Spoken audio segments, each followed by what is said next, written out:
Hi everybody, hold on to your fedoras and your ancient artefacts, folks. It's time to go digging for treasure, dodging traps and having some fun as we embark on another daring episode of Mates, Movies and Malts. This week we'll be exploring the legendary adventures of Dr. Henry Walton Jones Jr., the original bad boy archaeologist. This week we'll be raiding tombs, cracking codes and talking about stupid wee Nazi faces melting. So buckle up, because this isn't just any archaeological dig, it's a wild ride full of artifactual mayhem and crystal clear puns. Welcome to Mates, Movies and Malts. Got it in one. That's brilliant, mate. You're setting the bar so high for the intros. Every time I do an intro, it's like, hiya, we've got a podcast. How are we, gentlemen? Doing good, man. Glad to be back. It's been a few months. That feels like it. I'm still buzzing for that intro. That was amazing. So good, man. That was better than the films we're here to discuss. Two of them at least. Aye. Yeah, Crystal Skull was alright. Oh man. How we been? Happened magic, mate. Aye, all good. Busy, work's mental. It's been hard getting us all kind of synced up and stuff, but I think we're back and we get a bit of plan of action. Our cycles have synced back up. We have, yes. We're ready to crack on into 2026. Absolutely. Steve, how we doing? Feeling good now. That's gotten me right Buzzing. fine. Can't wait, man. That's amazing. This man is as hard as concrete. So, as you can tell, we're here to talk about the adventures of Indiana Jones. I think we'll just kind of kick off with, what is it that Indiana Jones means to you guys? Steve, we'll come to you first. Just the classic adventure cinema experience. Just fun. You don't take it too seriously. Just brilliant movies. I think when we actually get into this, we'll probably realise, I think you probably love Indiana Jones more than I do. Yeah, keep on. I don't think I rank it like near like Star Wars and things like that in those franchises. But having went back and watched the first four recently, reminded they are just good, old-fashioned, fun movies. So yeah, that's what I think of when I think of. Fair enough. Fun's the word. They are. They became. What's the phrase? The format, like the person's formula for creating a kind of tentpole action blockbuster, and there's so many films that have happened since then that you just do not get if Raiders of the Lost Ark doesn't do what it does. Yeah. It was George Lucas and Steven Spielberg teaming up, which is literally the best dream team since Mates, Movies and Malts. And there were just films that I just absolutely loved. Again, a series of films that I could watch on repeat as a kid. Anytime a new video box set came out of the original trilogy, I got it. And then when the DVDs came out, I got them. And it was like, there's an extra 9 minutes of footage or whatever else. Yeah. I'm just all about it. It's like if a film was designed for me, that's what Indiana Jones was. Love it, man. Love it. I'm excited to talk about it. Yeah. Just before we get any deeper, for me, the Indiana Jones films just kind of remind me of my childhood. Probably more than that, though, is Sundays. It reminds me of a Sunday. There was a while where ITV showed them like every fucking Sunday. We used to go to my grand's house for dinner every Sunday, and my grandpa would always sit and watch them, and he'd fucking talk shit about them and like, tell me and stuff like that. I'd believe him, and then he was like, "Jordan, you're fucking 30, grow up, man." Obviously, I wasn't there. But to me, it's just kind of childhood innocence. But like you said, it's fun. It doesn't take itself seriously. Yep. It knows it's a bit ridiculous. Aye. And it's alright with that as well. Exactly. I'm alright with that. But it's also still so well written, so well acted. Yeah. Like it got the blend perfect. And I think, funnily enough, I was chatting with folk the other day, and we were talking about, I can't remember who it was, but we were talking about what do you think the absolute best, it was my mate Kirk, what do you think the best trilogy of all time is? And it was hard to disagree with Lord of the Rings, but Guardians. I think Guardians is amazing, best MCU trilogy for me. Indiana Jones, the original trilogy, as a 3-movie set, is about as good as it gets. 1 and 3 are perfect films. 2 is a slight drop down, but it's not a car crash like. No. Yeah. 2 is problematic nowadays. Having watched it, No. Anything made a long time it was problematic. this one in particular feels like all the worst stereotypes you had about Indians and Southeast Asians all crammed into this movie. Having watched it again, there was a lot of me kind of cringing, just like, oh Jesus, how did they get away with that? Like, not even jokes, just like this is just These guys eat monkey brains. yeah. Oh, right, I the think- skull and stuff. It's just like The problem is that if you start, and it's the same as anything else, right? When you get into that territory of starting to judge things from a previous generation by today's generation, it's the reason my grand's racist, right? She doesn't dislike people of different ethnicities, but she doesn't know how to like vocalize herself without saying words that are entirely inappropriate, right? Yeah. Like Indiana Jones is of its time. It was probably well ahead of its time. Yeah. But if you start looking at that and you go back not even 40 years, you go back 10 years, films are problematic. It's not even, what is it, 2009, Robert Downey Jr. was blacked up in Tropic Thunder. Yeah. Now, I still think that was fine. I thought it was really funny. I think it's understanding, yes, you're right, there's problems with it. If you were remaking it today, you would make some tweaks. But I don't think that you can go back and say, oh, that was a bad thing because of this. Do you know what I mean? no, I'm not saying it's No, you're not. The fact in general. But I'm not saying when you start talking about the greatest trilogy and things like that, I want to be able to go. I can go back and watch all 3 Lord of the Rings movies and just love every second of it. Whereas if I try and go back, which I recently did, watch the first 3 Indiana Jones movies, that second one, Yeah. it's like, oh fuck. Is there any black people in Middle Earth? Are there any black people in Middle Earth? No, Rings of Power, there is. Not in I Lord of the Rings, don't think- not in but, you know. They were made 20 years ago, Lord of the Rings films, right? You will be able to find problematic things with Lord of the Rings. Okay, I get There's, that, no, right? there's one strong woman character in the whole The film. problem is there's a difference between having no black people in your film and then having black people and playing up every black stereotype that you know. No, I totally agree, but again, it's That would- 2001 versus 1980. Do you know what I mean? So I think it's all of its time, and I think that we're in danger. It's like a few years ago when Friends went on Netflix and you had all the Gen Zers like, oh my god, Friends is so proper. It's like, it's not, it was made in the 90s. Chill out, don't have a problem. Do you know what I mean? Exactly. You started this with a Friends joke? Friends reference? Aye, yeah. Whoopah. Oh, of course you did. I forgot about that. Thanks. At least somebody got it. Oh no, I got it and I smirked. I'll got it as well, it's fine. Aye, yeah. So let's crack on then, sure. yeah, let's do it. So, first question of the evening, apart from the first one that I already asked you. So, the second question of the evening, what is your favourite Indiana Jones outing? Pedro, I'm going to come to you first on this one. Okay, so as it's becoming somewhat of a theme for me when you ask me these questions, I've answered it twice. I've said what I think is the best and sometimes is my favourite, but also I've got a real soft spot and I've hinted at it. Raiders of the Lost Ark for me is the formula for a perfect kind of tentpole action movie. It's objectively the best, without a doubt, I think. And it's massively entertaining. However, The Last Crusade, I've just always had such a soft spot for, man. And I think any time if it was just a case of what one will I stick on, it would be Last Crusade more than Raiders, even although I think Raiders is amazing. What, Jen, pushes you towards Last Crusade? I think, again, it's more fun. I love the dynamic between Indy and his dad. I love the way that it brings Indy down a little bit. Like it just brings him... it brings him back to earth. He's named after the dog. It just humanises him a wee bit after kind of 2 films of him being this kind of larger-than-life borderline superhero. I think they nailed the format by that time. The pacing's perfect. I just think it's all-round a pretty perfect movie, and you stick Sean Connery in something, and I'm going to enjoy it. Yeah. Including myself. Not anymore. No. True. Wow. Steph? Yeah, same answer. I think, like you already mentioned, that dynamic between Sean Connery and Harrison Ford is brilliant. It's great. It's just brilliant to watch. Really, really enjoyed that.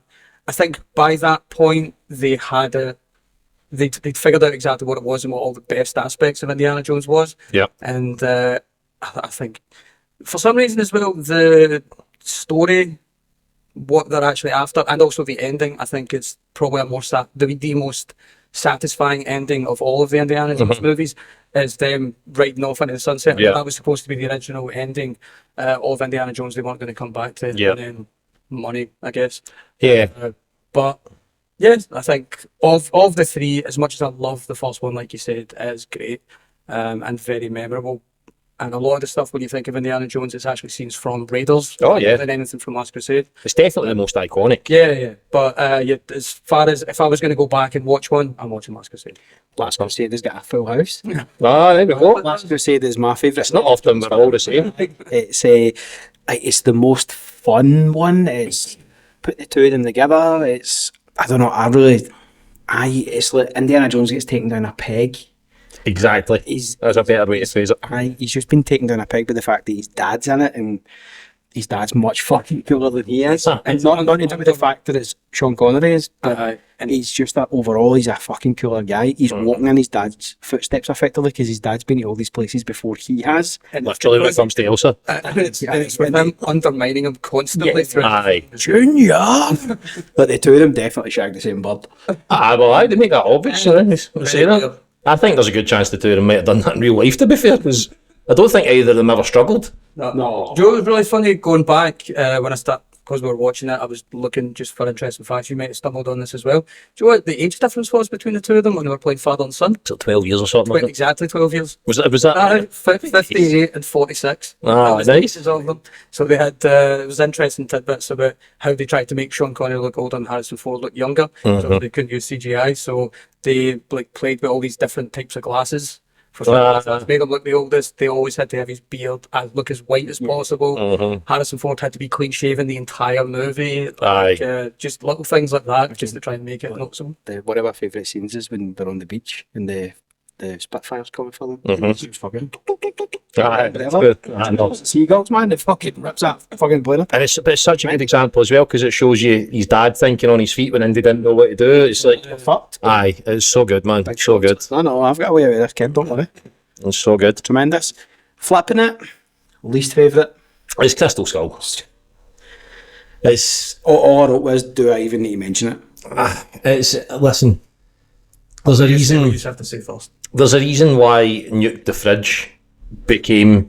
So these are fantasy films, right? And I think everybody got a bit carried away with the criticism. You know what I'm like when I talk about people unfairly criticising films because I like things to have a chance, right? TV shows, #acolyte. But Every hashtag give Disney a it's chance. going to be a Disney. Yeah, come on. No, I think this happens a lot of the time with fandom and stuff that what we talk about, right? The sorts of films that we talk about. And with Crystal Skull, like the films have always had fantastical elements. And the first one is the Ark of the Covenant and it melts people's faces off. Stupid wee Nazi phrases. The second one, they're ripping people's hearts out, whatever else, right? It's all mystical, magical things, exactly. But putting a human being in a fridge in a nuclear test zone, saying he's going to survive it, and he just gets out and Mate, it was lined with lead. Makes perfect sense. Of course it was, aye. That is a product placement if I've ever seen it. Smeg fridges. And it's the whole film was like that. Do you know what I mean? There was some key elements that I quite liked. I loved the way when he was coming back, the shadow and everything like that. Ray Winston's character I enjoyed, but and Shia LaBeouf I think is more hate than he deserves in general. Just not in this. It was so bad. And I don't necessarily think he was. I think just bad writing, bad character. Oh, I know that's. I mean the character. But aye. Yeah, I think he done the best that he could. So he spent ages practicing how to ride a motorcycle for that one scene. Aye. But he really committed. He commits to everything. How long did it take him how to learn to swing with the monkeys? I couldn't wait. It was bad. The whole thing with his character, that was like all Steven Spielberg. He wanted him to feel like Marlon Brando. So he was very hands-on with what he was going to look like, how he was going to act, all this stuff. That may come back to a fact about Indiana Jones a little bit later on. Oh, really? Yeah, buddy. I think Crystal Skull gets more hate than it deserves. I actually think there's certain aspects of it are quite fun. I think the action sequences in that, most of them, apart from some obvious examples, are really good, really well done. I think this one, compared to Dial of Destiny, when it comes to the action sequences, he actually feels old in the fourth one, whereas the fifth one, he's surviving shit that I don't think he should. Struggle to survive a sneeze. I don't remember anything particularly because I watched the fifth one in the cinema and I've not watched it since, but I don't remember. And if you watch Dial of Destiny, all the stuff that leads up to all the stuff that's on the plane and things like that, he should have been dead already. Right. just purely for like. But again, if you're saying about Indiana Jones should have been dead decades ago. Like I thought Dial of Destiny was a significant jump up for Crystal Skull. See, I just thought it was too much I didn't like about it. And then none of it's to do with the time travel aspect. No. I'm fine. I know it's going to have like weird things going on. It's Indiana Jones. I'm not here for that. My problem was how they utilised certain characters and the sheer number of unlikable characters I felt were in that movie. Also, what a downer. I'm sorry, but that fifth movie is depressing. No, it's clearly not his dad. You get there, his son's already died off screen. He's always. I was quite happy about that. I just don't like Shia LaBeouf. No, I do like Shia LaBeouf. I just didn't like Mutt Jones. That's fine, but it's just. It's a terrible name. Absolutely terrible. But I think that's a play on the fact that Indiana Jones is named after a dog. Yeah, Okay. Called Mutt. that's fine, but they could have picked it. Aye, Call him Rover or fuck that. Like it's much terrible. Rover Jones. But I just Cujo. I've not seen Dial of Destiny. no. Crystal Skull was fucking brutal, so I really just kind of checked out when the new one came out. I think they filmed bits in Glasgow as well, didn't They they? did, and that was interesting to see the way they'd done it and stuff like that. Flashbacky stuff. Aye. Well, time jumpy. No, there's flashbacks and time jumps. Cool, fair enough. Also, what happens to Antonio Banderas in the last one? He turned into a cat. Fucking shot. Why bring him in just for that? That's bullshit. True. Fucking. They fuck him over. Almost ruined the entire movie for me. Oh, wow. Staunch Antonio Banderas. I think there's be a rule at this point. I think he's reached a level he should never be killed on screen. Ever? Aye. No one should ever have to sit through that. That's out of order. Fair. Okay. There's a topic for a future episode. Who shouldn't? Actors should never be. They should Who's just. weak start? Aye. They should never. You're not allowed to kill them anymore, Hollywood. Okay. Sean Bean. It's Original at this point. purely because he's got a loyalty card. You know what I mean? Like, It's happened too many times. Do you know any films where Sean Bean's actually survived? there are. Ronan. Yeah. Survived. Bit of strawberry jam back there. Shut your dick. I remember watching that film, waiting for him to come back in the final scene. He just doesn't show up. It's fucking good. Before we move on to the next question, Pedro, you're a man who likes his aftershaves. I am. I got a new aftershave. Hit me. Sniff and see if you like it. Way. Oh, that's lovely. Sorry, that's. That was good. Yeah, I enjoyed that. On topic with Indiana Jones as well. Yeah. I know. So, if Indiana I got a boner. was brand new in 2025, who do you think would play some of the main roles? So, we have already kind of done a bit of homework. I've done a bit of homework on most of the characters. Yeah. So, I think we'll start with the man himself, Indiana Jones Jr. Right. Stefan, we'll start with you. Yeah, that's just. You fucking looked at me. It's not just assumed. I'm not particularly original with this. I went Ryan Gosling. He has already once been kind of convincingly portrayed a role that was supposed to hint that he was Harrison Ford's son. Well, the character Blade Runner. in Blade Runner. I think he could do that role very well. Just 'cause I think Ryan Gosling's brilliant. Like everything that he's done. I know, like more recently, he started doing since I think Barbie. Some of the roles he's picking, he's kind of playing up that side of it, the silly side of him. Yeah, he done the Fall Guy and Then as much as I like that film, he's very much still in that kind of vein. But when you go seeing Blade Runner 2049, there is a particular scene that he has where, if you consider that he's supposed to be, you know, like not human, his emotional range is brilliant, and the amount that he's able to say without saying anything in that film is great. And obviously La La Land, he's brilliant in that as well, and the way he carries himself. So I think he is talented enough that he can just do anything, and Indiana Jones would definitely be in his wheelhouse. I think it's hard to disagree with. He's a phenomenal actor. He's one of those guys that I think you just, in everything he's in, he's usually the best thing in it, and he's usually, like, he's shown he can be very funny.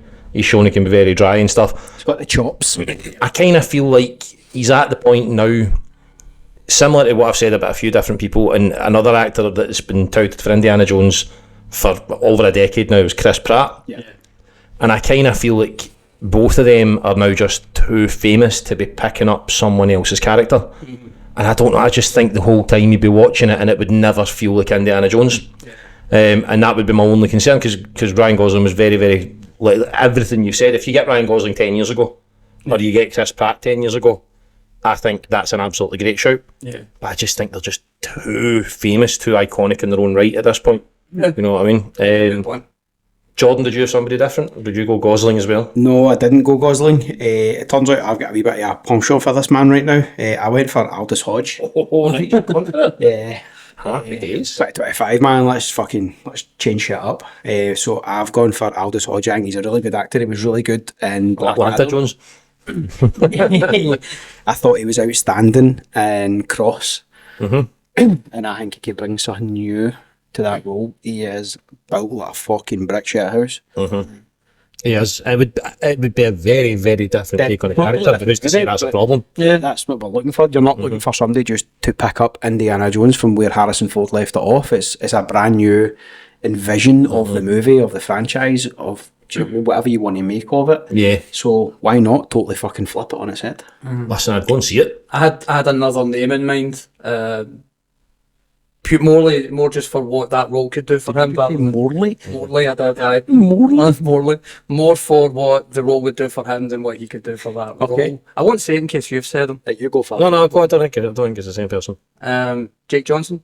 Oh, Okay. I love that guy, and it that would would be a real. totally different It Indiana Jones it film. would be a really different one, and I wouldn't expect. I'm not looking for Nick Miller. Yeah, no. As Indiana Jones, Jake Johnson, just let him bring the his comedic own. aspects of it, do his own thing, but also let me just see if you can do the serious side of it and stuff like that. Just because I love him so much, I want to see him in more things. Yeah. Yeah. Brilliant.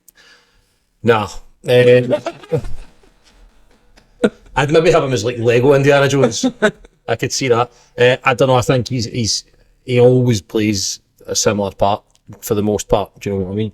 I thought somebody was going in the door there or something. There was some movement. Ah. You caught it as Yeah, well. yeah, keep on. Ghosts. Sorry. I think for me, I think he just always plays the same sort of character. It's just going to be a kind of neurotic New York Indiana Jones. If you pick Jake Johnson, you know, I do like him, but I don't think anything he's done would merit him being cast as Indiana Jones. Try that Do you know what first? I mean? No. I know it was voice acting, Aye, but like I think he could deliver that in the physical as much as the voice. Yeah. I would really love to see him get to a trap and be like, no. I'd love to see him getting a chance in a big movie and in a mainstream part, but I don't think Indiana Jones is anywhere near right for him. But again, I'm basing this different to what you've said, because I am just like, who's picking up the mantle? I want more Indiana Jones films, and I want it to be that character, and I don't want it to be like Robert De Niro and The Irishman and having Harrison Ford playing it until he's 190, right? Yeah. Just AI. Aye. So the ones, there was a couple that were quite close for me. I gave serious thought to Austin Butler, Okay. who I think would be really cool. The man has got skills. He's too involved, but he's a tremendous actor, but he would fucking end up digging up his back garden. Right, well, there's a reason why I didn't ultimately go for him. Excavating fucking his neighbourhood. Ultimately, the reason I went for this guy was down to one word, and it's charisma. Because I think Indiana Jones and Harrison Ford is all about charisma. And there's this guy that's over the last couple of years really exploded. It's Glenn Powell. I don't know if you've seen him. I knew you were going to say Glenn Powell. He is honestly. Liar. I did. You're a liar. I wrote it down on my phone. Why you People say Glenn Powell. Sure. Get on what's up. So it's on the same page. Have to justify myself again. He's uncle and auntie Vernon Dursley. I think if there was a person that had been designed to pick up that character, it's Glenn Powell. Based on the stuff I've seen him in, the stuff he's doing just now is in that sort of wheelhouse. He's got the charisma, he's got the charm, he's funny, he's obviously very, very good looking. I think he's made for it. Like, so I would go Glenn Powell. And I thought, Yeah, he'd probably do quite well. Fair. Cool. backup suggestion I had was Pedro Pascal. Oh, see, I think Pedro Pascal's too old. That's It's the only reason, but So if you go look online, he's who most people Oh, is it? fan cast as. oh, right, okay. a bit too old. Senior? The person I want, I don't think is quite old enough yet, but I think you would need to make him up to look old enough to be age him up. I wanted somebody Scottish to continue the You trend. say Jerry Butler, man, I'm going to fucking leave the room. Because you know how much I love Jerry. Ewan McGregor Ewan McGregor as as Glenn Powell. Glenn Powell. Dad. I'm having that every day of the week. I think he would be brilliant. I think he would do a very, very similar job as what Sean Connery did. He's iconic in his own right. He's very, very good at the whole tongue-in-cheek, taking the mickey out of people, these sarky comments. We know he's good at the whole kind of senior and a partnership thing. Like, I think he's made for it. So I think I'd give me Glenn Powell as Indy, and Ewan McGregor as his dad, aged up slightly because he's too good looking for. I know he's probably 54, 55 at this point. Ewan McGregor, isn't he? Yeah, better. He's been films for 30 years, so And about a lunch time. I went for Jeffrey Wright to play Aldous Hodge's dad. to play Aldous Hodge. Okay, probably. So the ages worth it as well. That's really good. So Aldous Hodge is 37, 38 and Jeffrey Wright is 60. So the ages would work out. Okay. It's viable.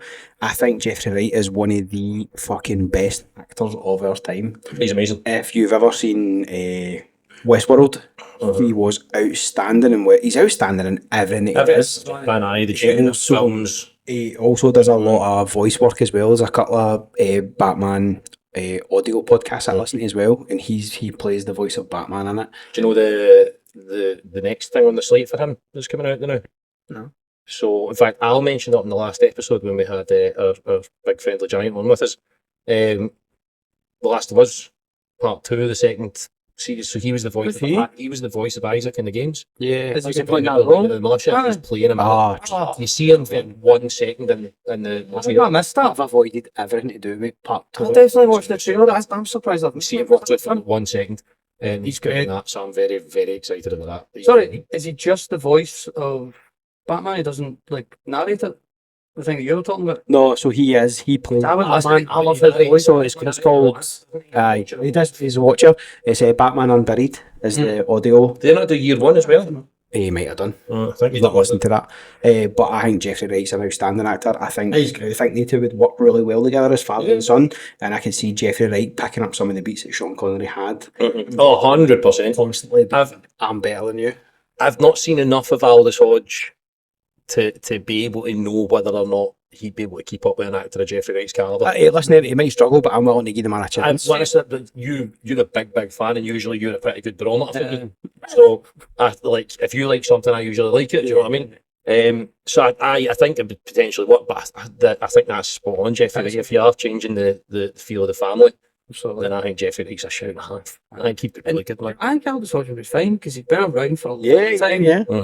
I know it's mostly been smaller stuff. He's only just starting to This is kind of properly break out. he's going to have a good year this year. Yeah. Is he going to just venture too much into the whole kind of badass territory, which is a completely fundamental change to what Indiana Jones is? Because Indiana Jones is a world-weary, tired genius.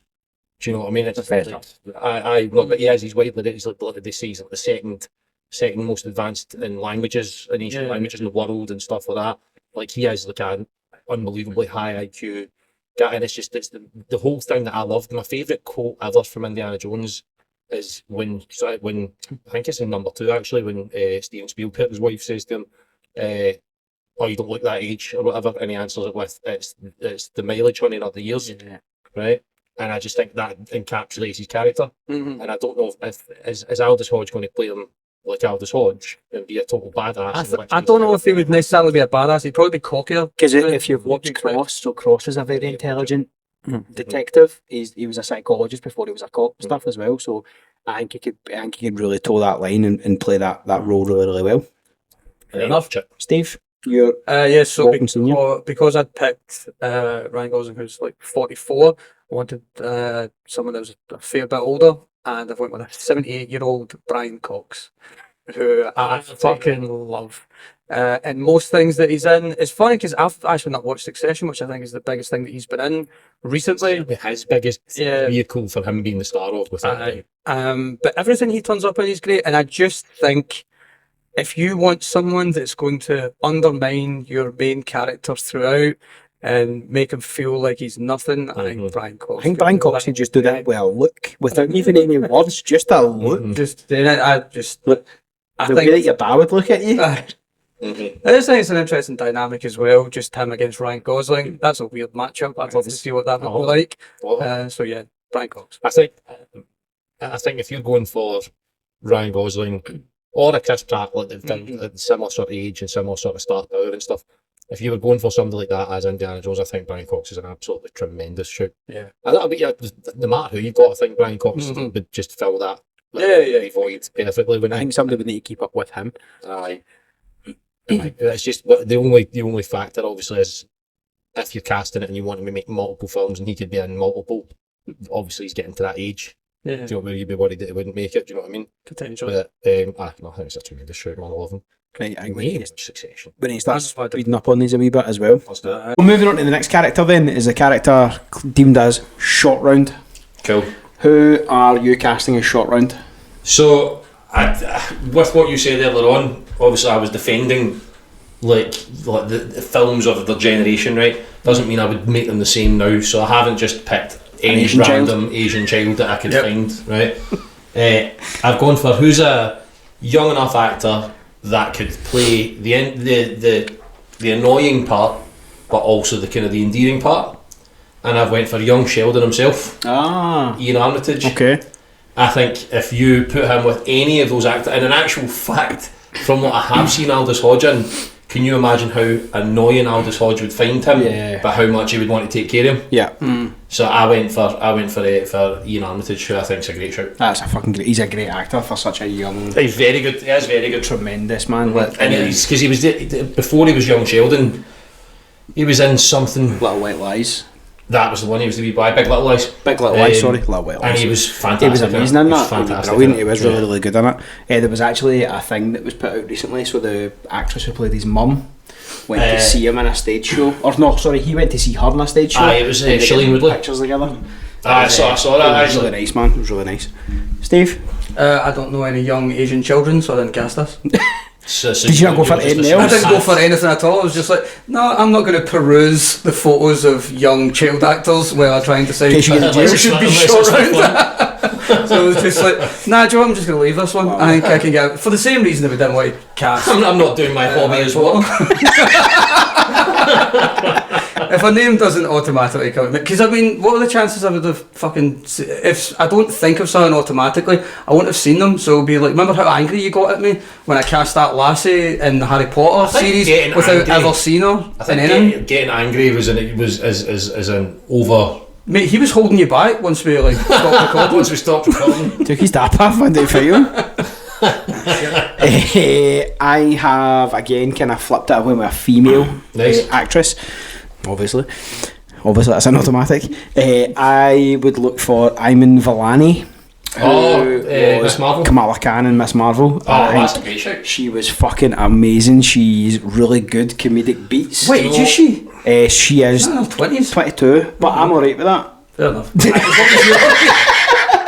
Legally, I'm alright with that. No, I think having somebody a wee bit older would kind of bring a different edge to it as well. It's, you know, this Indiana Jones is trying to guide this person through their kind of adolescence. You're still, it doesn't need to be an actual child. Also, I think she's playing 15 in Miss Marvel, and she was like, it's 19. It's not like she doesn't look. There was The Marvels out last year. Yeah. She doesn't look 22. She could easily play a 14 or 15 year old. Do you know what I mean? And in the defence of not casting someone really young, they kind of went that way in Dial of Destiny. They had like a young kid that was kind of like following them around. He added nothing to the movie and actually detracted all of his. Not his fault. The way they wrote the character just made it difficult, and they clearly didn't rate him all that much because he barely said anything, if anything. I think a lot of editing. It seemed like they cut him out of the movie without cutting him out of the movie. He barely speaks, and yet somehow has this great relationship with Phoebe Waller-Bridge. Is that her name? Like with her, and who, by the way, was great in it. I really liked her in it. If you say so. I love her. So the way I really like her. Did not like her character. That's an unlikable character. The way I was kind of approaching Short Round is kind of doing away with the whole mutt storyline of having a child, but having someone older, almost like a child. It's like his daughter, and he wants to look after her and kind of take her on these wild adventures and stuff like that as well. So that's what I went with. I think that's a great shot, based purely on how she is. She's an amazing actress. She's brilliant. And many times I've said, like, I thought of the modern kind of Disney Marvel TV shows. I think Miss Marvel's really decent. We're talking there about some of the stuff that's problematic and everything, and what I thought they got beautifully was everything about the partition and It is the partition in Pakistan, wasn't it? When Pakistan separated from India. Yes. Was it the partition separated? I've no idea, mate. I'm just agreeing with you. Right. Well, anyway, so they do that whole piece where it's kind of flashbacks into her grandmother when she was young, and I just thought they told an amazing story about a family that had immigrated into America from a troubled part of the world. I thought they'd done that brilliantly. I thought the characters were. I thought it was really, really decent. Marvel's is brilliant, man. Yeah, it was. And in a lot of ways, it's the exact opposite way of how Temple of Doom chose to deal with. 40 years ago. That's it. You're absolutely right. It was horrendous, but it was in 1980 or 81. Before we dive back into that again, next character up is Marion Ravenwood. Steve, we're coming to you. I picked Alicia Vikander. Shout. I think she's really great in everything. I feel like I'm seeing her in less and less now, and I don't know if it's just because she's got other stuff going on. Think to make her hotter. I think it shouldn't have, because it was a fucking great adaptation. It certainly wasn't her. No, I don't think it was her at all. Nope. But everything I've seen her in, I think she's been really, really good. I think she would be great as this. I've essentially cast her a lot across from Ryan Gosling. I'm sure they'd fit visually how very, good looking very their well. babies would be. Absolutely. Some handsome ass kids. And I just. It's one of Stefan's websites again. That is a joke. Whoa. And I'd like to see her in more stuff, and if she can be in this new series that we're launching. Oh, it's your film, mate. You're funding it. You can cast whoever you want. Of everyone that you could cast, I would cast her. Fair enough. Pedro? I went for. I was stuck between two, so I'm thinking because she was very, very feisty, Marion Ravenwood, and it was like, she'd right in that whole kind of Lois Lane mould, and she's massively tough and she punches people in the face and everything like that, but then in actual fact when somebody just wanted to pick her up, they just picked her up. Do you know what I mean? So I wanted somebody that could be like very, very scrappy, but also ultimately you could just be captured very easily like Marion was. I went for Chloe Grace Moretz. Again, similar to Vikander. I've not seen her in a lot for a fair while. I think she's a fantastic actress and we know what she did with Hit Girl. But then, literally while I was getting ready to come down and start recording, it came out of my head, Daisy Ridley. And I just want Daisy to be given a bloody chance. Yeah. Give Dee a chance.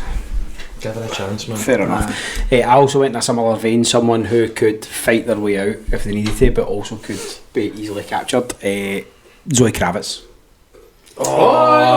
Based on the Catwoman performance in the Batman. No, she's brilliant in that. Fucking so good outstanding in the Batman. I think she outshone Robert Pattinson in that.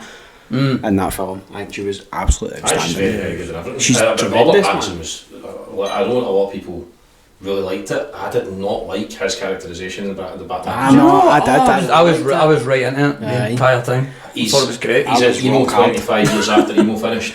Like he's an emo. Just it was. I don't know. Just Bruce Wayne's. I liked the characterisation of Batman. Yeah. But Bruce Wayne, I just could not get behind. I thought it was terrible. He was young. I was into it. Young. He was young and unlikable. He's not grown into being Bruce Wayne yet. No, I get that, but he's not created that character yet. Right, so I'm Matt Reeves and I'm designing what I want to do in the Batman. It's like, how can I make this the same as the Dark Knight trilogy but different? And I make it. And I didn't hate the Batman, but the credit it gets is miles beyond what I think it deserves, right? I thought it was more a thriller than anything. What he's thought is, do you know what I'm going to do? I need to make it different, right? So Bruce Wayne, we've had the spoilt rich playboy. We've had the smooth guy, we've had Ben Affleck. What can we do? Alright, we'll make him a goth, give him some eyeshadow and make his hair long. That was the characterisation of Bruce Wayne in that film. At least they stuck with it. They played Nirvana all the way through the film and made it I thought also the whole thing the aesthetic. The whole thing behind it, he's the world's greatest detective and they give him primary 1 level riddles to solve. I'm sorry, this did not. People were saying when it came out, people were saying it was better than The Dark Knight. I wouldn't say it was better than that. But I think that's like recency bias a lot of the time. We'll 100%. But come into that. Wild. For me, I don't even think. I would say if you're we need a Batman episode at one time, but I would say all 3 of the Dark Knight trilogy, Batman and Batman Returns are all significantly better than the Batman. What about Batman and Robin? It's better than Batman and Robin. And it's better than Batman Forever. Nipple suits. Give it some flowers. I'll give it a bit of that. It does not deserve the love it gets, and it was just because anything that could be different from the DCU, it was lazy characterising Bruce Wayne like that. I loved the angry Batman, like the violent side of him and everything like that. That was great, but I just don't think they knew what they wanted to do with him. No, Anyway, I actually think I'll just say this one thing, then we'll move on. I think the way that they decided to use Bruce Wayne was vital for how they wanted the story to play out. That's all I'll say. Fair. Right, so next up we have Major Arnold, is it Thought? Is that how you say it? Toot. Some stupid wee Nazi guy. We say that every other way. I'm going to kick off on this one. Based on his performance in Jojo Rabbit, I am going to go with Stephen Merchant. That's brilliant. That's better than everything I've picked. Damn it. Get out of these. I've got a good one that practically writes itself, but I now want yours because I feel mine's a bit too obvious. I've seen both of mine. I had like one and then like a backup, and they're both obvious. Right, give us one. Give us one. First one, the one I decided on was Toby Jones. That's what I went for. Yeah, I picked Toby Jones. It writes itself. Yeah, it does. It's just Zola. Aye, he looks a lot like him as well. My backup was Christoph Waltz, but I thought no, there's no point because it'll too small apart, and it will draw comparisons to Inglourious Basterds. I thought about Waltz for a character later on and didn't go for it. But who was your backup? No, it was Toby Jones. It was just a no-brainer. Stephen Merchant's so much better. Thanks. That's brilliant. Are we going to do it again on Celluloid? The whole bit that Stephen Merchant does in Jojo Rabbit. Outstanding. That was absolutely brilliant, man. Tremendous. Swiftly moving on then, Marcus Brody. Pedro, will come to you first. Simon Pegg. I picked Simon Pegg as well. I went with Bill Nye. Not the science guy, the actual actor. To be like the mentor / friend of Aldous Hodge. I think that works. He's an old dude. Yeah, absolutely. Knows his shit. He's been about vampires. I think that the age difference might be too much for that, because I know that Brody was significantly older than Indy, but they'd done a lot of work together. Yeah. And obviously at that point you're looking at a 40-year age difference between the two. I think you would just have to tweak the dynamics slightly, and he'd almost become a father figure. Marcus Brody doesn't come out in the field with him, whereas Marcus Brody did in the Indiana Jones film. He's more Skype-based friendship. Listen, you put Bill Nye in everything, I'm happy. What made you want to pick Simon Pegg? I don't know, it was one of those ones where it just immediately came into my head, and I was like first and foremost, obviously he's British. We were talking about him on the Harry Potter episode, and he can been on my mind and stuff. I think he's a bit of an underrated actor. I think he's got the whole kind of comedy. He plays a best friend very, very well. Yeah. He's older enough than a Glenn Powell or whatever else that I think it works for the same sort of dynamic. And I like Simon Pegg. I'll put him in. Same. I think he's really great, and if you put him in that side character role, he never overshadows anyone but can still steal scenes and stuff like that. He's always great, and he's good enough at playing the serious parts and stuff like that as well. Kind of Scotty and Star Trek. Yeah, exactly. Or Huey's dad in The Boys. His whole story was that last episode, man. Yeah, fucking fantastic, and he plays that beautifully. Next up we have Mola Ram.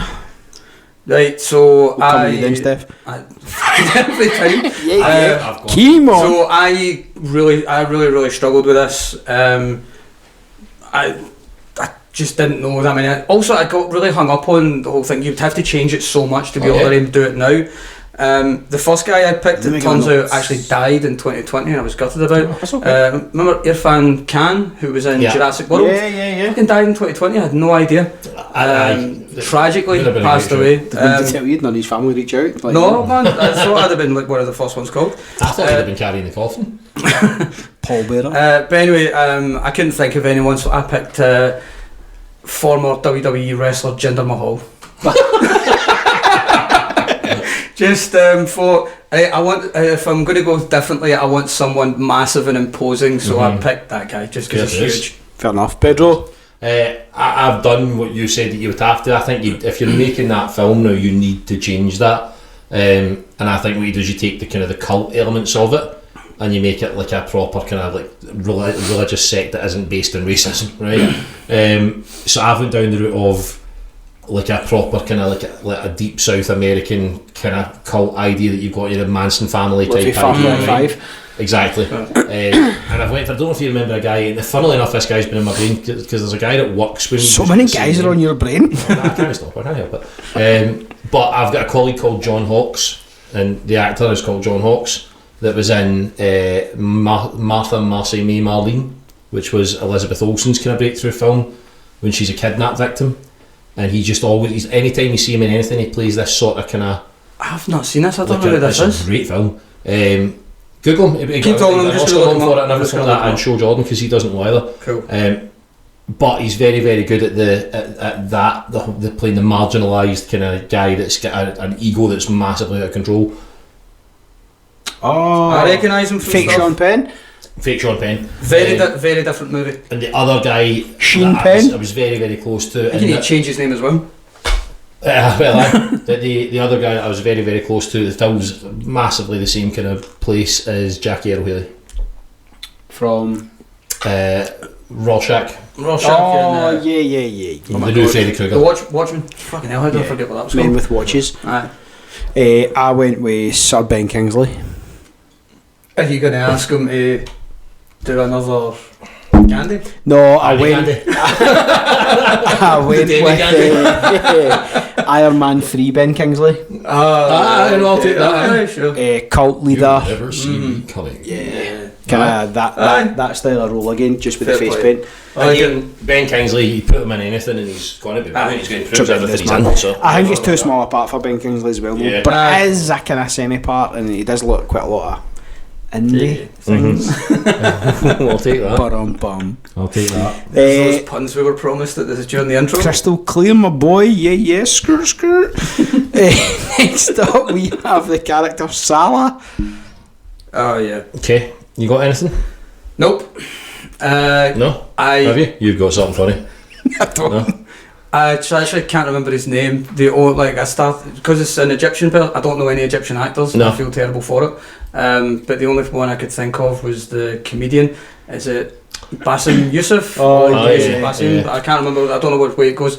But I've just seen him in a couple of things and Yeah. thought he's convincingly funny. Yeah, he could be like your Egyptian pal during the movies. But again, not massively committed, was why I didn't even bother writing it down. I cannot remember the guy's name, and I'm really sorry, but he was in The Mummy, You've got the same guy as me. and he was also in one of the Resident Evil films. He was the guy who was trying to stop them from Yep, getting into the Imhotep. tomb. Yeah, Arnold Vosloo. that's who I've got. he became Rick's pal. Yeah.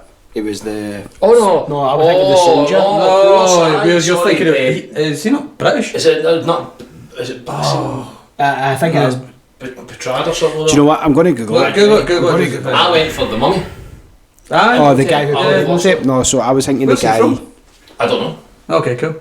I think he's Why are you British. so hung up on where people come from? Representation the is thing to very remember important. is that, but it doesn't need to be Egyptian in the new films. It's who fills that role, not that specific. I got like, okay, if we're going to remake these movies shot for shot, who you got? I mean, a bit that. I really restricted that was myself. extraordinary. But then, have you not picked this up earlier when he's doing like female shot rounds and he's got Alex Hodgson playing Indiana Jones? And Jeffrey Wright playing senior. I'm fine. The guy I was thinking was... I was so into the idea of these movies that I just completely forgot. It was the restrictions Oded that Fair. Oded Fair. Oded Fair. That was the boy I was thinking. Great shout. He's brilliant. Aye, that was... Love that guy. I'll have either of them. I'll take them.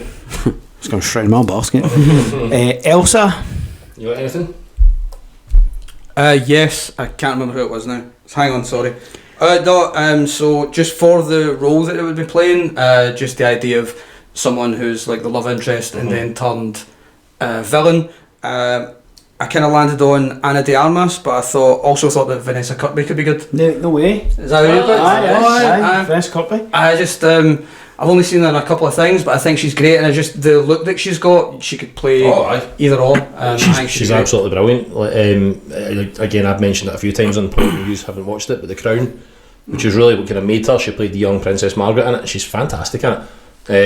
And obviously we're excited to see her in Fantastic Four and stuff, so I'd have her no bother at all. Bet you would. A wee bit older, might be too old, but I still think it would actually really work because A, she still looks amazing.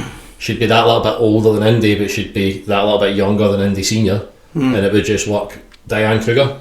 from Indy Bastards. Mate, she looks amazing no matter what age she is. She basically is just Elsa and everything that she's in. Yeah. So I went for that. It's a fucking great shout. It's a really good Tremendous shout.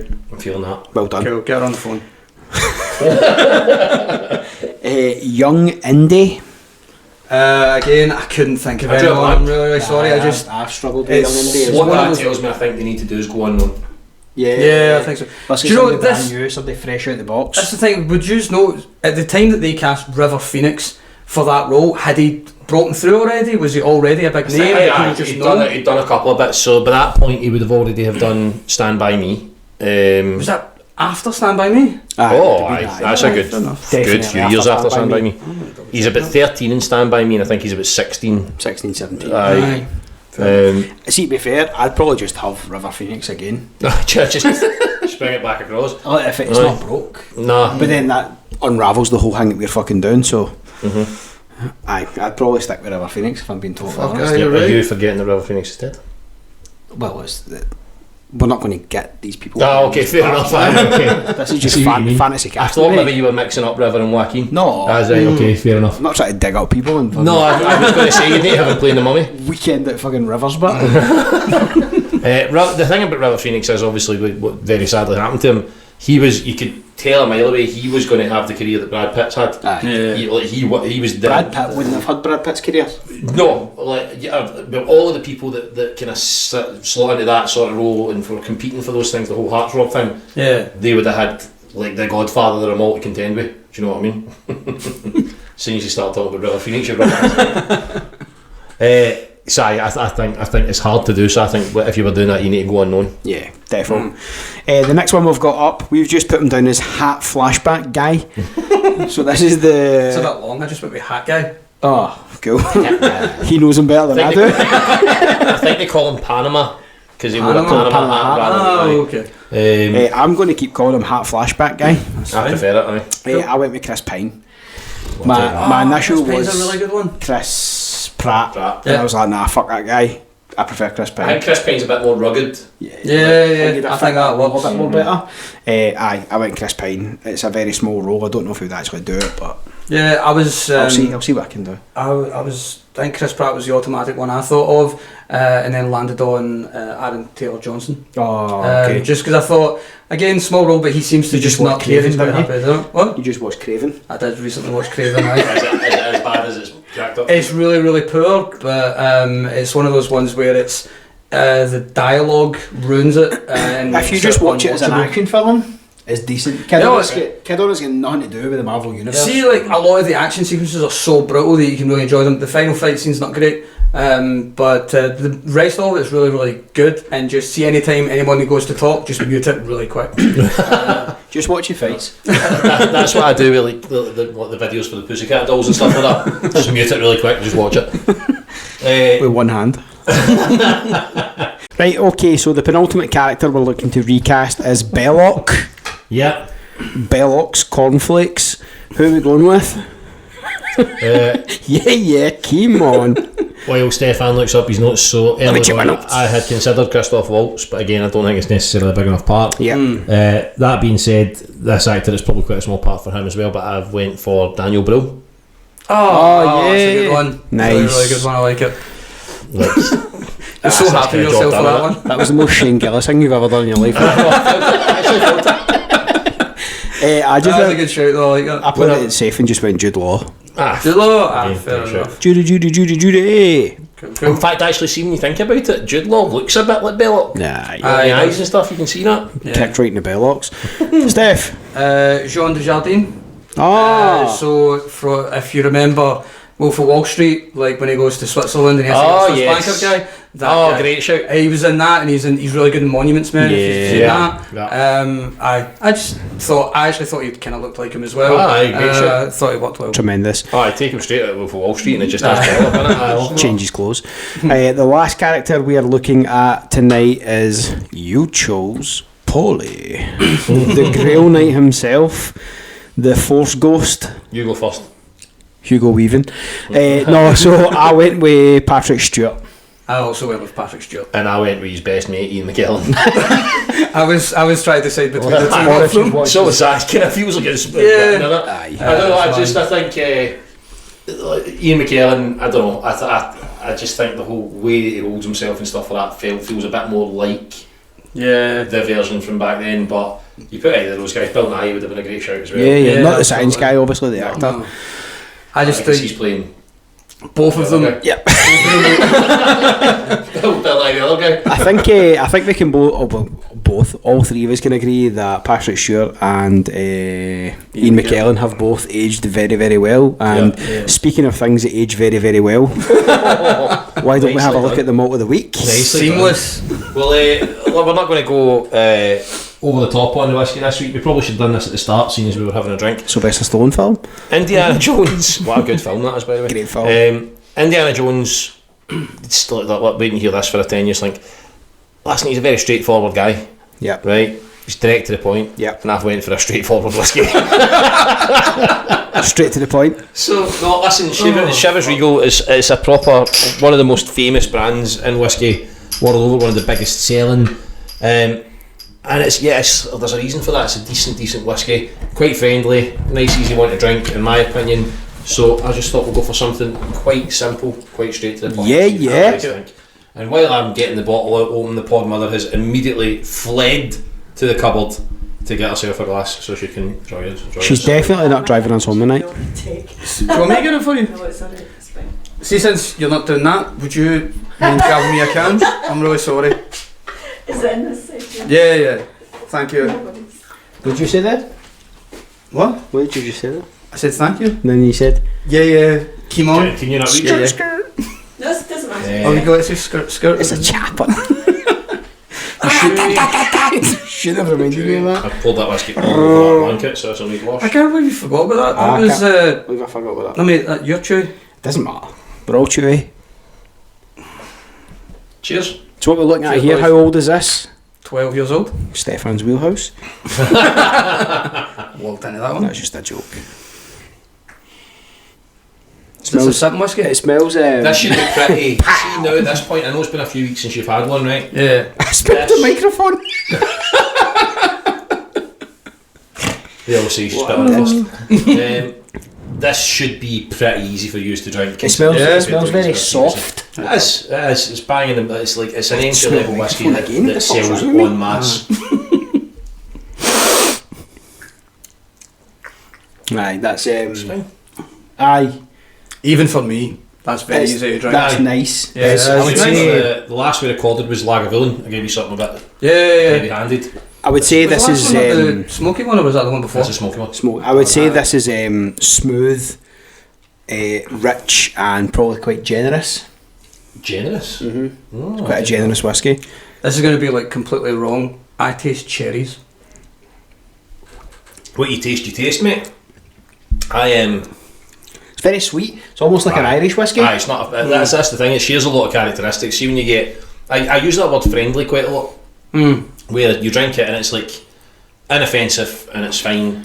It's not something if you want to sit and enjoy really good quality whiskey, you don't jump for the Chivas Regal. But see, if you want to sit and drink whiskey all night, that'll do. You know, yeah. Yeah. Do you know what I mean? I would like this with ice. Aye, 100%. Aye, this would cause me like no problems to drink until I fucking passed out. Aye. So after 1.5. 1.5. Aye. I've also noticed you picked up your right hand, so I'm going to need you to down that right now. Mine's gone. His is finished. I cleverly drank with my left hand. You did well remembered, man. Yeehaw. I love how we just randomly decide whether that's happening or not. It tends to be based on whether or not you've picked up your left hand. So we ran through the kind of castings. I'd be interested in the comments to see what people thought and everything, but I really enjoyed doing the recastings. I don't know about you guys. Recastings are good, man. Do you know the only thing is you don't always want to come up with the same names either. Like, I can't tell you how hard it was for me to not include a Doctor Who. Oh, honestly, I was waiting for Matt Smith. And by the way, multiple of them would have been a great shout. Indiana Jones' dad, Short Round. Matt Smith could have played it. You had him as Dolores Umbridge. But how class would that be? That would be good. Aye, get on me. I actually thought you were going to try and get John Hurt in there somewhere. Well, I would have if he hadn't died 5 years ago. No, that's what I'm saying. But But as we've already established, it doesn't doesn't matter. I know, but at the time I chose, I thought it did. No, It I thought doesn't we were matter if you're casting dead or for not. stuff that could happen now. Fair enough. So now that castings are out of the way, I'm going to run you through a few Indiana Jones theories. We'll see what your thoughts are on it. Get your Sweet. takes on it as well. Let's do it. I only know one, so I'll be interested to know if it comes I up. bet you the one you know is the same one that I know. And you've Hey, drank wait, out is of a it- glass. Is it from Crystal Skull? Oh, no. Oh, okay, that's fine. Here Do we you go. not know the one about the glass that you've drank out of? No. Right, okay, hold on. I will come back Here we to go. that. So the very first one is that Indiana Jones's adventures are just Han Solo's dreams whilst he's in Carbonite. Oh, that's quite good. I've never heard that one. So do you know there's lots of references to Star Wars in it? In Indiana Jones?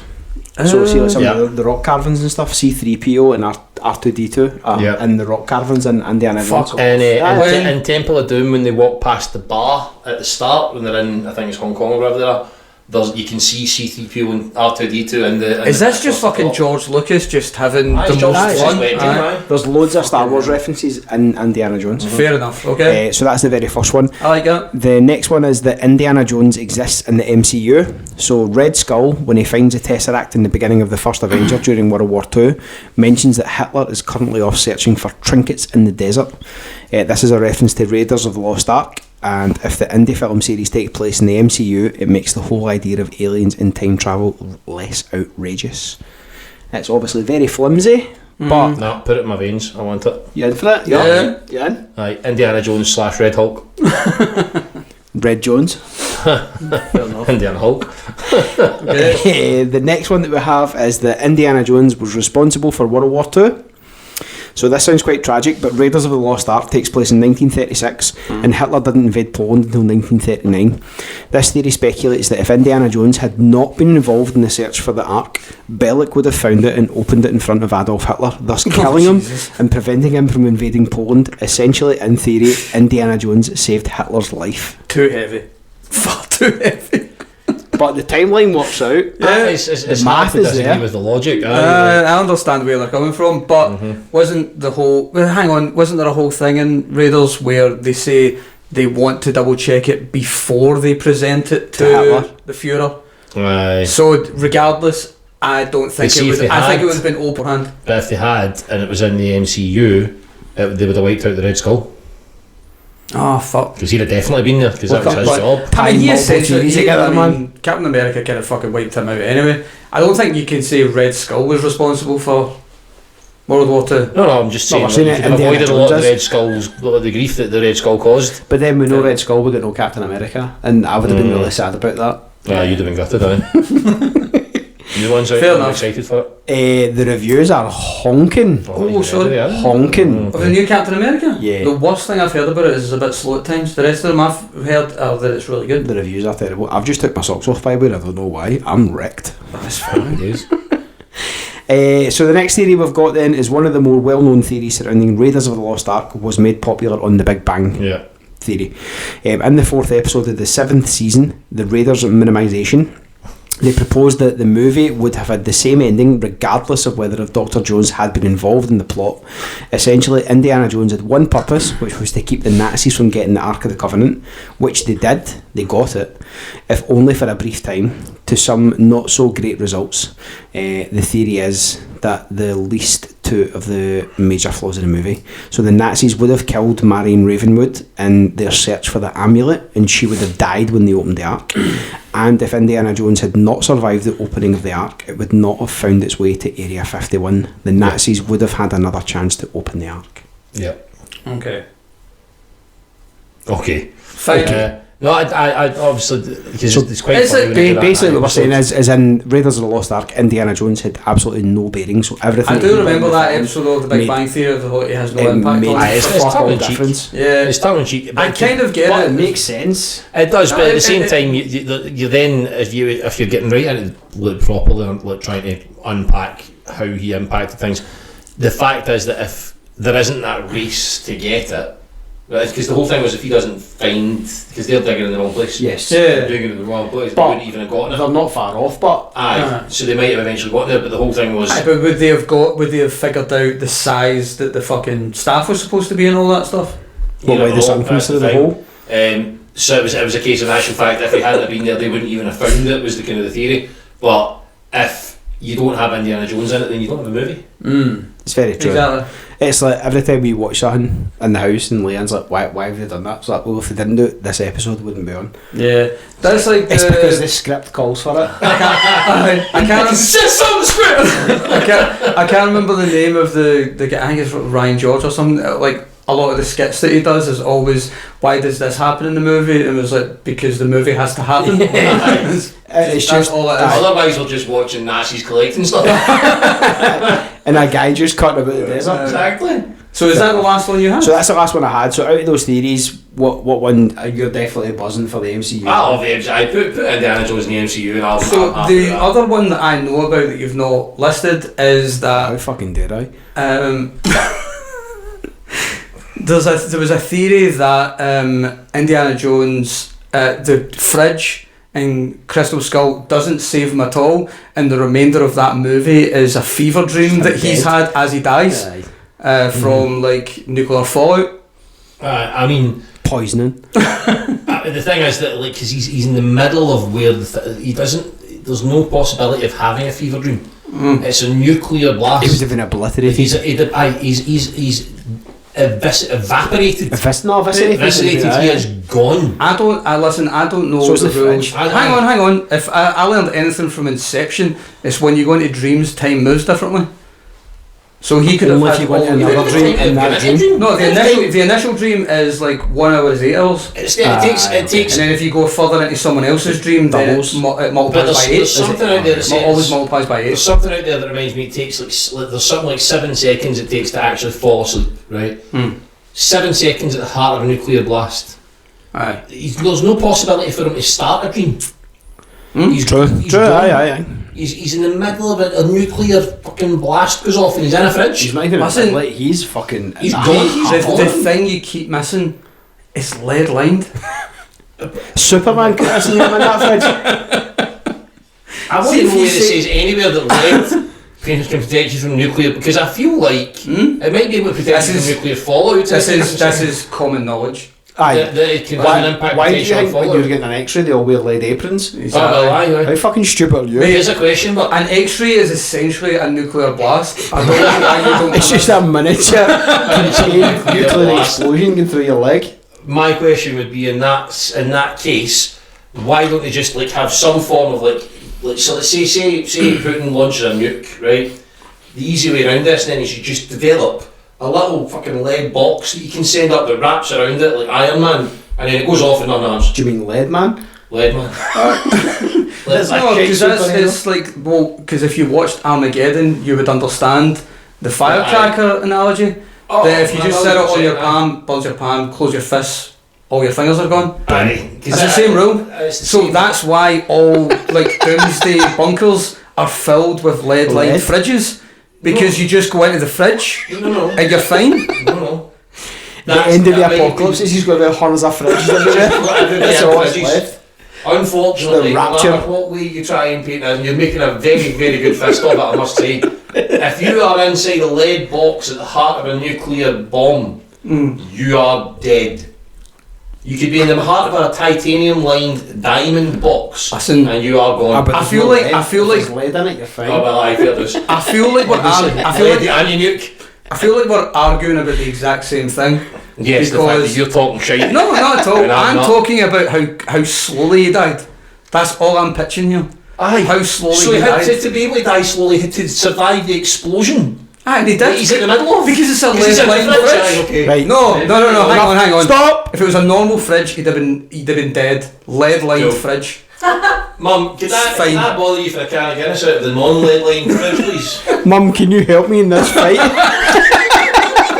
I don't know how to argue with absolute zero Gravity. top shelf.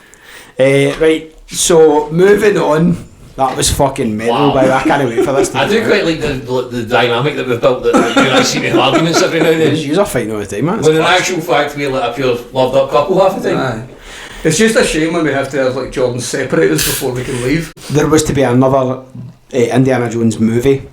So we've already seen religious artifacts, we've seen aliens, we've seen time travel. Travel? What would be next for Dr. Jones to tackle? Okay. I've got this, and I think you both will like my answer to this. I want to hear it. I want you go first then. Big pause. Indiana Jones versus a serial killer, proper horror vibes. Yes. Take I like it. my money. There you go. I have to ask though, did you bother like thinking, because the majority of Indiana Jones, what the fuck just happened there? The majority of the Indiana Jones movies have like some MacGuffin that everyone has to chase after. Fucking word. And Good one. It came from it. I'm just curious, is this something the serial killer's after? Or, because you have to factor that in order for an Indiana Jones movie to work. The serial killer's after Indy. Oh, right, okay. So Indy's on the hunt for whatever MacGuffin it is, and the serial killer's after Indy. Is he not aware? And he's killing people in Indy's wake. He's killed Marcus. No. So there may be blood in his Marcus wake. got it. I need to watch Simon Pegg. That's fucking horrible, man. I know. But no, I think serial killer Indiana Jones, that would work for me. I like it. I do like it, Stefan.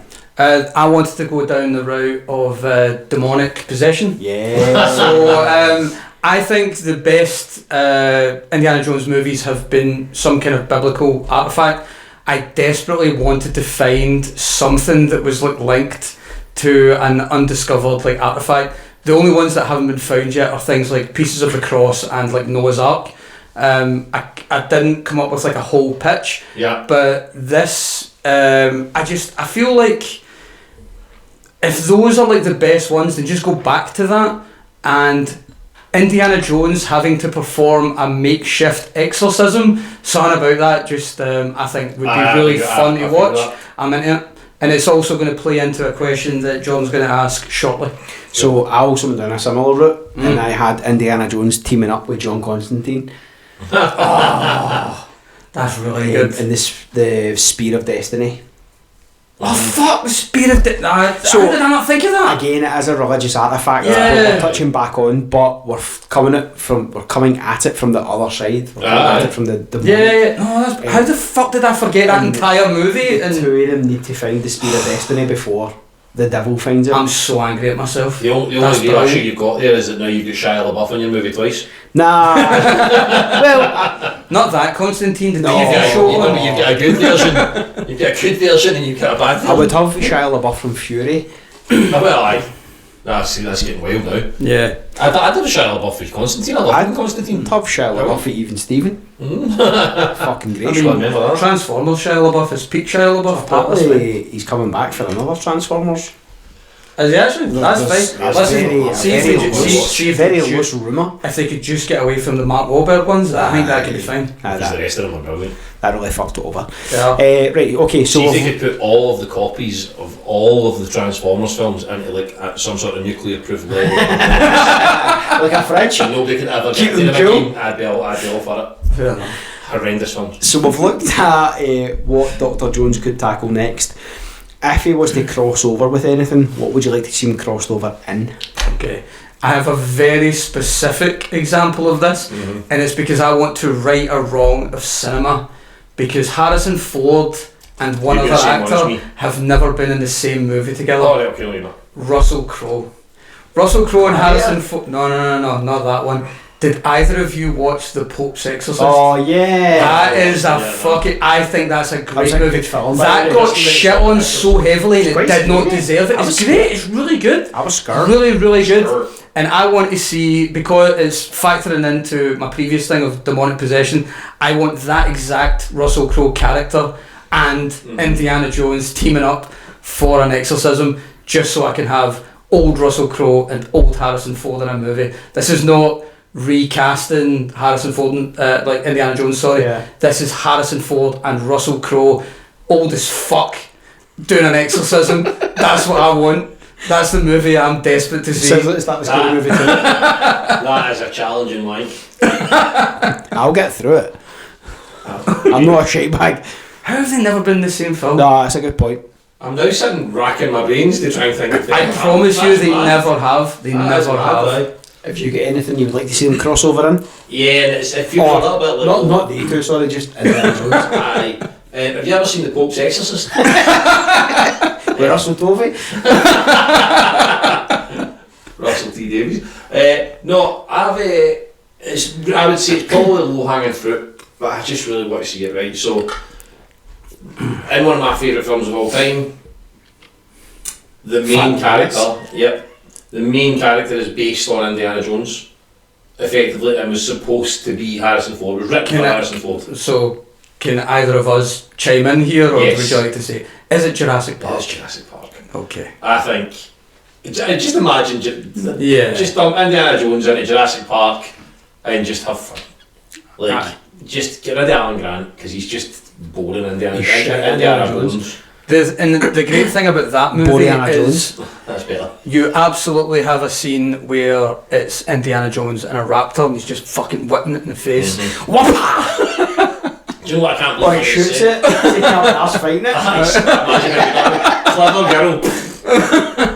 Do you know what I can't believe none of us done when we talked about India being in the MCU was the Thor and Dr. Jones. I've been singing that for a week. Have you? Aye.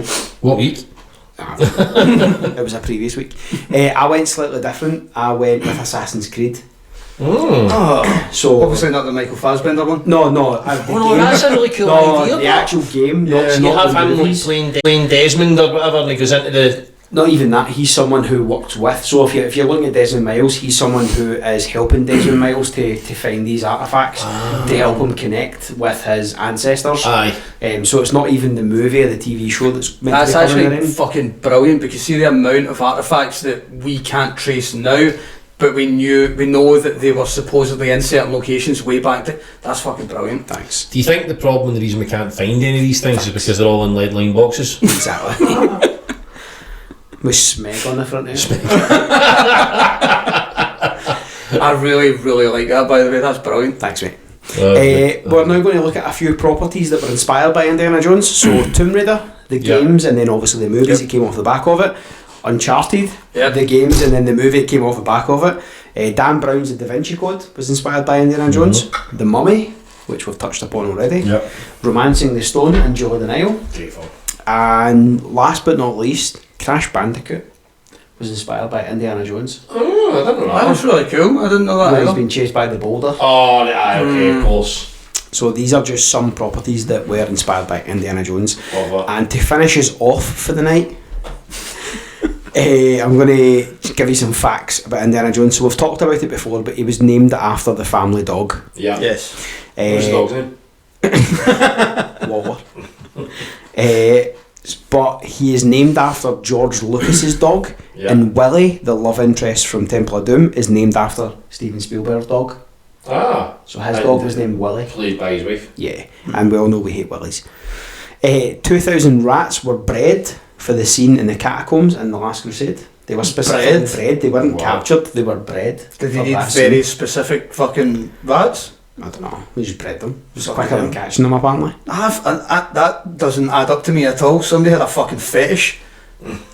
Speaking of fetishes, in the Zeppelin scene in The Last Crusade, where both Dr. Joneses are having a conversation, neither of them are wearing any trousers. The two of them are sitting pantsless. Apparently it was roasting on the set, and the two Sean Connery decided to take his trousers off, and Harrison Ford decided to join him. Nevermore has a scene got more enticing to me. Exactly, sitting pantsless. The name Indiana Smith was changed to Indiana Jones at Spielberg's insistence because he disliked the similarity to Steve McQueen's character in Nevada Smith from 1966. Oh, Fair enough. Pulls us back to where we were before. Tom Selleck was originally cast as Indy and had to pull out due to scheduling conflict with Magnum PI. Oh, well, I think he was fine. So On. Tom Selleck was Indiana Jones. Have you seen any of the footage? Wild. They filmed loads of it. It's like, you remember when in Back to the Future it was Eric Stoltz? Yeah. And they filmed like 80% of the movie and then they changed it. There's loads of screen tests and stuff online, and listen, you know how I feel about Harrison Ford, but Tom Selleck would have been a great Indiana Jones. Yeah. He would have been really, really I'm good. sure he would have been brilliant. Still glad he's not. Yeah. But he would have been really good. In class. And the last fact that I've got for you is the scene in the Egyptian marketplace where Indy comes across a sword-wielding bad guy doesn't play out on screen as it did in the script. In Lawrence Kasdan's screenplay, a fight ensues between the two men and ends in a butcher shop, but Ford, feeling unwell, under the weather due to the sweltering Tunisian heat, said to Spielberg, "I'm just going to shoot this fucker." Lucas wasn't keen, but when test audiences seen it, they went absolutely wild, and he changed his mind about it. one of the things I thought, if they ever were to like redo this, and you wouldn't necessarily redo Raiders of the Lost Ark, but you could do something close to that scene. And I think a nice thing would be to have him pull the gun on some master swordsman, and the gun jams, and then he has to do the fight. I thought that'd be quite like that. Upon obviously all the discussion tonight, the only thing I would change about any of the films is that if I was to go back to Raiders of the Lost Ark now, I would probably line the ark with lead. Keep all these things in. So there we have it, folks. That is our episode on Indiana Jones. Let us know your thoughts, your feelings, anything we got right, anything we got wrong, and anything you would have done differently. And just remember, for everybody out there studying, there is no J in Latin. Thank you. Bye. Bye.